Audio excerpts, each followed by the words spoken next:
오늘 우리에게 주시는 하나님의 말씀은 신약성경 누가복음 3장 7절로 14절 말씀입니다.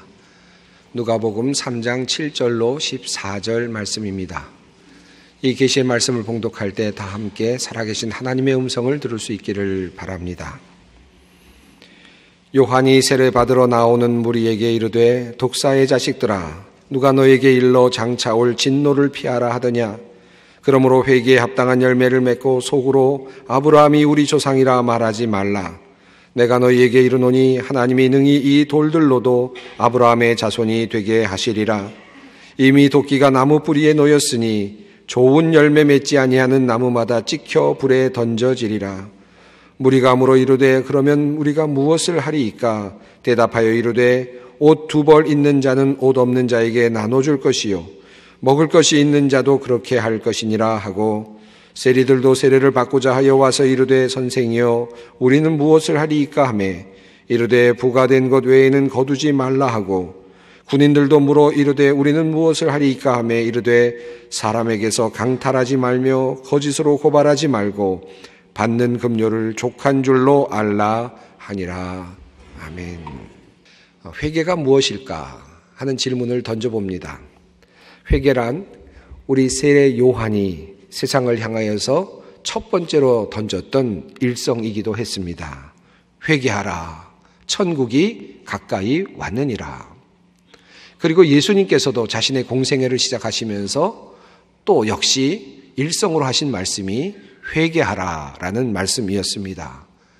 요한이 잡힌 후 예수께서 갈릴리에 오셔서 하나님의 복음을 전파하여 이르시되 때가 찼고 하나님의 나라가 가까이 왔으니 회개하고 복음을 믿으라 하시더라. 그렇다면 회개란 무엇입니까?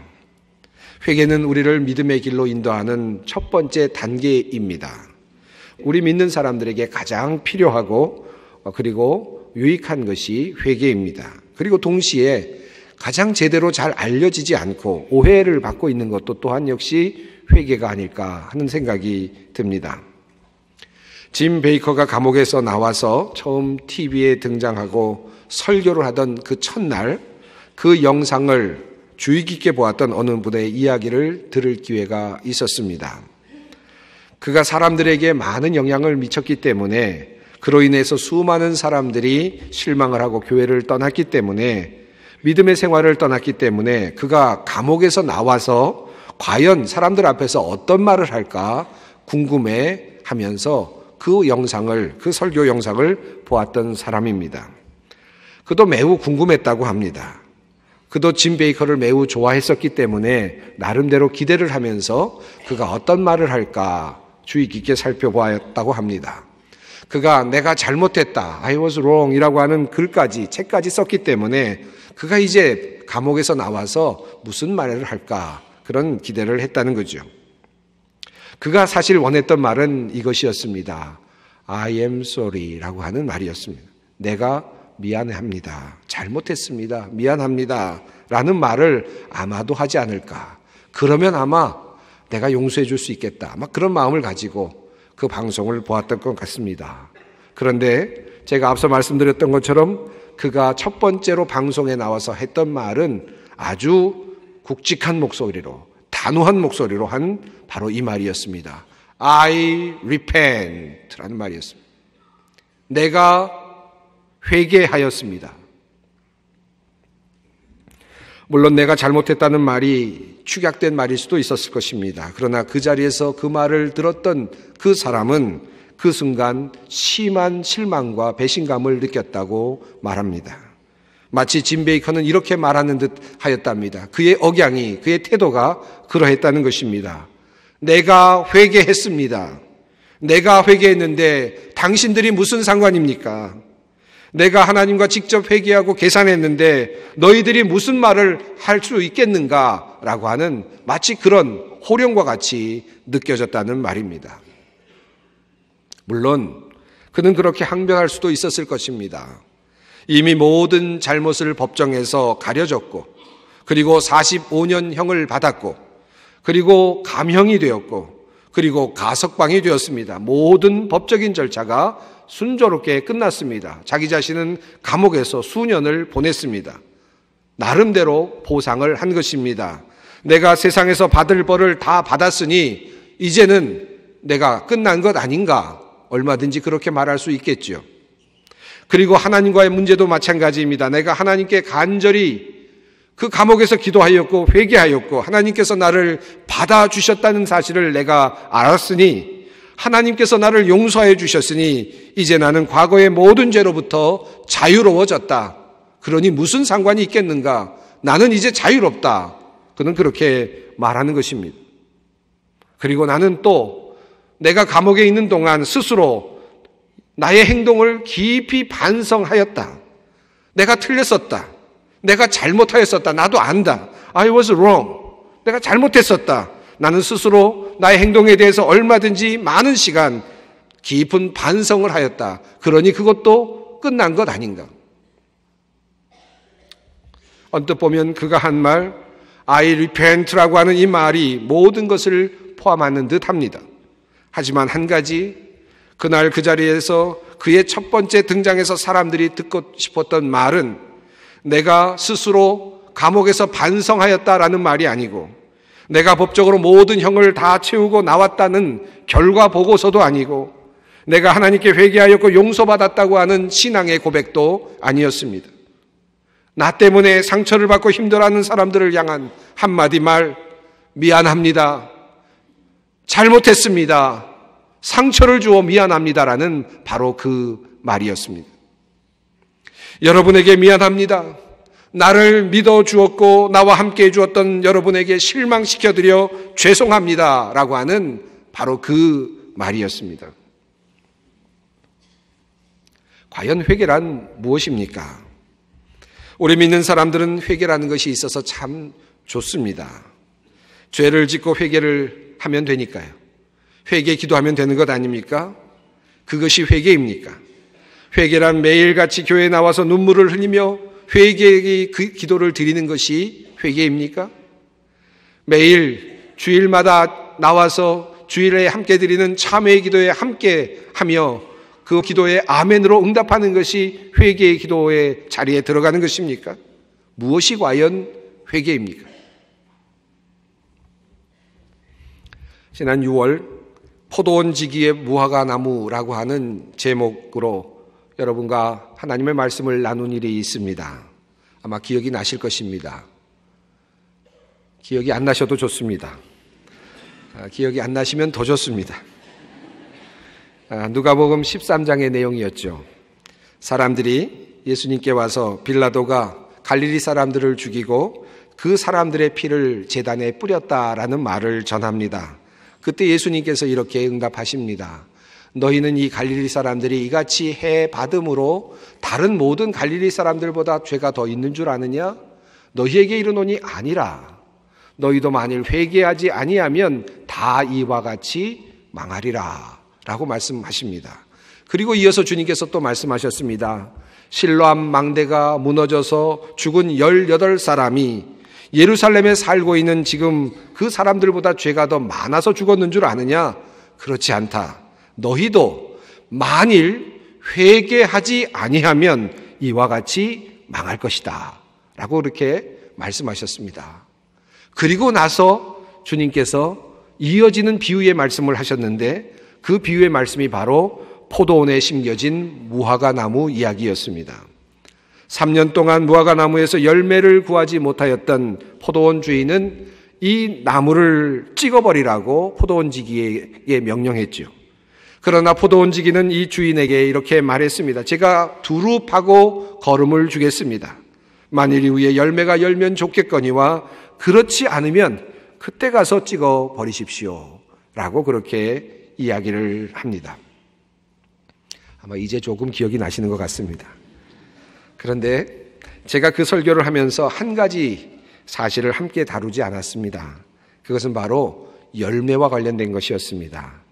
즉 주님께서 열매를 맺지 못하는 무화과 나무의 비유를 통해서 말씀하시고자 하셨던 바로 그 열매는 무엇인가 하는 것이었습니다. 그런데 그 열매는 바로 그 앞에 나와 있는 그 말씀과 연결이 되는 것이었습니다.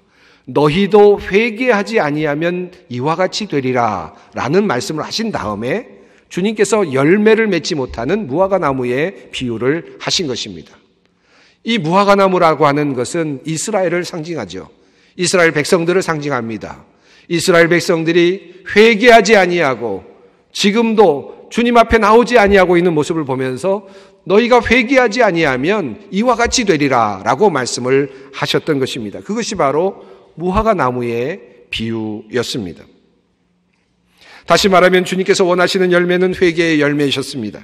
열매 없는 무화과나무, 열매 없는 이스라엘 백성들에게 주님께서 찾으셨던 것은 바로 회개의 열매였습니다. 이러한 의미에서 회개하지 아니하면 열매를 맺지 않으면이라고 하는 이 연결되는 이야기는 누가복음 13장에 아주 잘 극명하게 드러나고 있습니다. 그런데 이 말씀이 오늘 본문인 누가복음 3장에도 똑같이 나타나고 있습니다. 3장 8절의 말씀을 보시기 바랍니다. 그러므로 회개에 합당한 열매를 맺고 속으로 아브라함이 우리 조상이라 말하지 말라. 내가 너희에게 이르노니 하나님이 능히 이 돌들로도 아브라함의 자손이 되게 하시리라. 이미 도끼가 나무 뿌리에 놓였으니 좋은 열매 맺지 아니하는 나무마다 찍혀 불에 던져지리라. 누가복음 3장과 그리고 누가복음 13장에 똑같은 중요한 연결고리가 있습니다. 열매를 맺지 못하는 나무가 동시에 나오고 있고 회개 없는 사람들에 대한 이야기가 또한 역시 동시에 나타나고 있습니다. 그러므로 누가복음은 회개의 열매와 관련해서 3장에서 그리고 또다시 13장에서 두 번에 걸쳐 말씀을 하고 있습니다. 자, 그러면 오늘 본문으로 한번 돌아와 조금 더 오늘 본문을 깊이 살펴보겠습니다. 세례 요한에게 많은 사람들이 나와서 세례를 받았습니다. 세례를 받으러 나오는 것은 회개를 의미하였습니다. 죄를 씻는 것을 의미하였습니다. 그런데 세례 요한은 세례를 주면서도 그들을 향하여 이렇게 혹독하게 이야기를 합니다. 요한이 세례 받으러 나오는 무리에게 이르되 독사의 자식들아 누가 너희에게 일러 장차올 진노를 피하라 하더냐. 그러므로 회개에 합당한 열매를 맺고 속으로 아브라함이 우리의 조상이라 말하지 말라. 세례가 중요한 것이 아니라 죄의 용서를 받고 하나님의 진노를 피하려고 너희가 세례를 받으러 나오지만 그러나 이 독사의 자식들아 너희는 회개에 합당한 열매를 맺어야만 한다라고 강하게 질타하는 것입니다. 흥미로운 비교가 이곳에 있습니다. 독사의 자식이라는 말과 아브라함의 자손이라고 하는 비교입니다. 세례를 받으러 나오는 사람들은 이미 아브라함의 자손들입니다. 선택된 백성들이었죠. 그리고 한 걸음 더 나아가서 그들은 그것만으로 만족하지 않고 있었습니다. 광야에서 외치는 소리를 들었고 그리고 세례 요한의 앞으로까지 나왔습니다. 그리고 죄의 용서를 위한 세례를 받기 원하고 있었습니다. 그 세례를 지금 받았습니다. 얼마나 훌륭한 사람들입니까? 그런데 그들을 향하여서 세례 요한은 이 독사의 자식들아 라고 엄청난 말을 퍼붓고 있습니다. 지난 주일 창립기념주일을 맞이하여서 세례식을 거행하였고 입교식을 거행하였습니다. 만약에 오늘의 본문의 내용을 그대로 따른다면 제가 사람들에게 우리 성도들에게 세례를 다 준 다음에 그들을 향하여서 이 독사의 자식들아 라고 이야기한 것과 똑같은 내용입니다. 얼마나 당황스럽겠습니까? 그런데 세례 요한은 그들을 향하여 그렇게 강하게 질타를 하고 있습니다. 세례를 받는 것이 중요한 것이 아니라는 뜻이죠. 교회에 나오는 것이 중요한 것이 아니라는 뜻입니다. 예배의 자리에 나오는 것이 중요한 것이 아니라는 뜻입니다. 그거보다 더 중요한 것이 아직 일어나지 않았다는 뜻입니다. 자, 그렇다면 이 회개의 열매는 무엇입니까? 흥미롭게도 누가복음 13장과는 달리 누가복음 3장은 이 회개의 열매가 무엇인지를 우리들에게 자세하게 알려주고 있습니다. 3장 10절 말씀입니다. 사람들이 세례 요한을 찾아와서 묻습니다. 그러면 우리가 무엇을 하리이까? 회개에 합당한 열매를 맺으라고 요청하는 세례 요한에게 사람들이 찾아와서 물었던 질문입니다. 그러면 우리가 무엇을 하면 되겠습니까? 그때 세례 요한은 다음과 같이 대답합니다. 대답하여 이르되 옷 2벌 있는 자는 옷 없는 자에게 나누어 줄 것이요 먹을 것이 있는 자도 그렇게 할 것이니라. 어찌 보면 매우 단순하고 아주 쉬운 일 같기도 합니다. 그런데 이것이 세례 요한의 답이었습니다. 첫 번째로 회개의 열매는 긍휼한 마음으로 사람들을 섬기는 것입니다. 옷 2벌이 있는 사람은 옷이 없는 자에게 나누어 주는 것, 먹을 것이 없는 자에게 먹을 것을 나누어 주는 것이 바로 하나님께서 세례 요한을 통하여 말씀하여 주시는 회개의 열매입니다. 회개의 열매란 눈물을 흘리고 며칠을 보내는 것이 아닙니다. 회개의 열매란 눈물을 흘리며 금식을 하는 것이 아닙니다. 회개의 열매란 끊임없이 예배의 자리에 앉아서 한탄하고 후회하는 것이 아닙니다. 회개의 열매란 삶입니다. 회개의 열매란 삶으로 드러나는 행실입니다. 하나님께서는 그것을 우리들에게 말씀하고 계십니다. 욕심을 버리고 무엇인가 더 소유하려고 하는 그 욕심으로부터 벗어나서 다른 사람들을 불쌍히 여기고 그 사람들을 긍휼히 여기는 삶의 태도, 이것이 바로 회개의 열매입니다. 우리가 주님 앞에서 긍휼히 여김을 받았기 때문에 우리도 다른 이들을 긍휼히 여기는 것입니다. 이것이 바로 우리의 삶 속에서 드러내야 할 회개의 첫 번째 열매입니다. 두 번째로 세례 요한에게 세리들이 찾아왔습니다. 그리고 그들은 묻습니다. 세리들도 세례를 받고자 하여 와서 이르되 선생이여 우리는 무엇을 하리이까 하매 이르되 부가 된 것 외에는 거두지 말라. 두 번째 회개의 열매는 정직하게 자신이 해야 하는 일을 하라는 말씀이었습니다. 부가 된 것 외에는 더 거두지 말라. 회개의 열매는 자신에게 주어진 일에 대하여 최선을 다하는 것입니다. 정확하게 자기 자신의 임무를 수행하는 것입니다. 정직하고 바르게 자신의 일을 감당해내는 것입니다. 그것이 회개의 열매입니다. 공무원은 공무원으로서 정직하게 자신의 일을 수행하고, 언론은 언론으로서 정직하게 자신의 일을 수행하고, 그리고 기업인은 기업인으로서 자신의 일을 수행하고, 판사는 판사로서, 검사는 검사로서 정직하게 자신의 임무를 온전하게 수행할 수 있는 것, 그것이 바로 믿는 자가 행하는 회개의 열매입니다. 세 번째로 군인들이 세례 요한을 찾아와서 묻습니다. 우리는 무엇을 하리이까? 그때 세례 요한은 답합니다. 사람에게서 강탈하지 말며 거짓으로 고발하지 말고 받은 급료를 족한 줄로 알라. 무엇이 회개의 열매입니까? 군인은 칼을 가지고 있습니다. 무기를 가지고 있습니다. 국민을 보호하기 위해서, 나라를 지키기 위해서 그러한 칼을 주었고 그에게 임무를 맡겼습니다. 그런데 그 힘을 다른 곳에 사용하는 것입니다. 그 칼을 양민들에게 들이대는 것입니다. 그래서 물건을 강탈하는 것입니다. 도둑들로부터 지켜달라고 군인을 세워놨는데, 공무원을 세워놨는데 도리어 도둑보다 못한 사람들이 되는 것입니다. 우리 주님께서는 세례 요한을 통하여서 이렇게 말씀하시는 것입니다. 사람들에게서 강탈하지 말라. 너에게 준 그 힘을 남용하지 말라라는 말씀입니다. 거짓을 말하지 말라. 무고한 사람들에게 해를 입히는 일을 하지 말라. 너에게 준 그 힘, 너에게 준 그 권력을 가지고 그렇게 남용하며 사람들을 해치는 일에 사용하지 말라는 말씀입니다. 내가 받은 급료를 족한 줄로 여기며 만족하며 자신에게 맡겨진 일을 감당해내라는 말씀입니다. 다시 말씀드립니다마는 회개는 금식이 아닙니다. 회개의 열매는 눈물을 흘리는 것이 아닙니다. 회개의 열매는 예배의 시간의 길이를 늘리는 것이 아닙니다. 회개의 열매란 삶으로 드러내는 것입니다. 나의 자리가 정직해지고 나의 삶이 바르게 되어지고 사람들에게 긍휼을 베풀어 줄 수 있는 것, 그것이 바로 회개의 자리이며 회개의 열매입니다. 그러므로 세례 요한은 그들에게 말합니다. 거짓을 행하지 말라.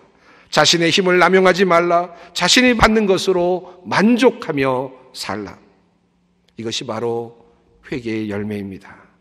매우 구체적이고 우리의 삶에 적용해야 하는 그러한 하나님의 명령입니다. 우리가 그리스도인이라면, 우리가 회개한 자들이라면, 우리가 진실로 하나님 앞에서 세례를 받은 자들이라면 우리는 우리의 삶 속에서 이와 같은 삶의 모습이 드러나도록 해야 합니다. 세례 요한은 회개를 명령하면서 철야 기도를 명령하거나 금식 기도를 명령하지 않았습니다. 그렇다고 군인이나 세리에게 직업을 바꾸라고도 말씀하지 않았습니다. 그냥 그대로를 인정하면서 자기 자신의 그 직업, 자기 자신의 자리에서 최선을 다하라고, 사람들을 섬기라고, 그리고 긍휼을 베풀라고 그렇게 명령합니다. 세례 요한을 통하여서 하나님께서 알려주시고자 요청하시는 회개의 열매는 분명합니다. 한마디로 말하면 모두는 원래의 자리로 돌아가라는 말씀입니다. 세리는 세리로서 원래의 자리, 본래의 자리로 돌아가라는 것입니다.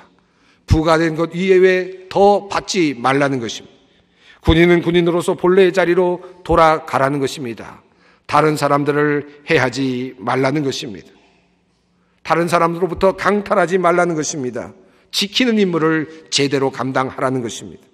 인간은 인간으로서 인간다운 삶으로 남을 위해 사랑을 나누는 본래적인 존재로 돌아가라는 것입니다. 이것이 바로 하나님께서 요청하시는 회개의 열매입니다. 한국 사회가 매우 혼란합니다. 덩달아서 한국 교회도 참으로 혼란스럽습니다. 무엇이 잘못됐습니까? 본래의 자리에서 벗어난 정치인, 언론인, 노동운동가, 공무원, 시민운동가, 시민, 본래의 자리에서 벗어난 한국교회, 목회자, 성도, 오늘날의 위기, 오늘날의 한국교회의 위기, 우리나라의 위기는 모두 인간다운 본래의 자리에서 벗어난 우리들의 모습에 있습니다. 본래의 위치로 돌아오는 것, 그것이 바로 회개이고 각자의 위치에서 자신의 일을 최선을 다해 감당해내는 것, 이것이 바로 회개의 열매입니다. 이것은 죄라는 용어의 의미, 헬라어 원어의 의미에서도 잘 나타납니다. 하마르티아라고 하는 이 말은 관역을 맞추지 못한 것을 의미합니다. 죄란 관역을 제대로 맞추지 못한 것입니다. 그러므로 회개는 분명합니다. 다시 관역으로 돌아오는 것입니다. 세리는 하나님께서 주신 거룩한 소명으로, 세리의 직분으로, 군인은 자신의 그 소명 안으로, 교회는 하나님께서 세우신 그 거룩한 교회의 직분으로, 사명으로 돌아오는 것입니다. 회개란 눈물을 흘리며 울며 기도하는 것이 아닙니다. 아니, 보다 분명하게 말하면 울며 기도하는 것은 출발점입니다. 회개란 자기 자신을 돌아보면서 본질에 벗어나 있는 자신의 모습을 슬퍼하며 울면서 이제 다시 본질로 돌아갈 것을 결단하고 발걸음을 옮기는 행동입니다. 탕자의 비구가 우리들에게 분명하게 알려줍니다.